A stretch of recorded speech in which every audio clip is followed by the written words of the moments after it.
जालंगी में फिर से एसआईआर पैनिंग की वजह से एक महिला की मौत हो गई।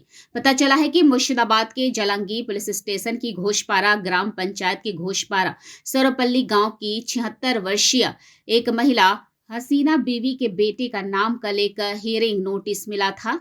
उस नोटिस में हियरिंग की तारीख 30 जनवरी थी। नोटिस आने के बाद महिला घबराहट में गिर पड़ी। आज सुबह अचानक उसकी तबीयत खराब हो गई और घर वाले उसे इलाज के लिए लोकल ब्लॉक हेल्थ सेंटर ले गए। जहां उसकी हालत बिगड़ी तो उसे डोमकल सुपर स्पेशलिटी हॉस्पिटल ले जाया गया और रास्ते में ही उसकी मौत हो गई। বিষয় হলো কালকে আমাদের ছোট ভাইয়ের বা আমাদের ছেলেপিলে মানে লাতি লাতি ছেলেপিলের গেলারে একটু কাগজ ভুল এসছে এসআরের জন্য আমার মা আজকে বেলা 7টার সময়তে ইন্তেকাল করেছেন, স্ট্রোক করেছেন। আচ্ছা, ভয়ে স্ট্রোক করেছেন। আমার সঙ্গে কথা বলতে বলতে মাকে বলছি যে মা ওসব করো না, চিন্তা ভাবনা করো না।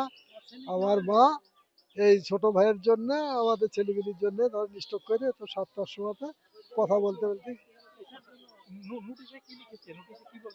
নোটিশটা কি বলেছে পড়ি দেখতে হবে। আমি তো করতে করতে আমার মা ইন্তেকাল করেছে। মানে কি 6 জনের অধিক ছেলে মেয়ে গেছিল? হ্যাঁ, কি বলছে? এখন বলছে কাগজ করতে হবে, অফিসে যেতে হবে, এই জন্য আমার মা চিন্তা করেছে। চিন্তা করার পরে স্টপ করে দিয়েছে। ছেলেদের কি হবে? ছেলেদের কি হবে কান্দি বেড়াচ্ছিল। কেমন বয়স আপনার মা? আমার মার বয়স 75 বছর। হ্যাঁ, কি চাইছেন, কি বলবেন?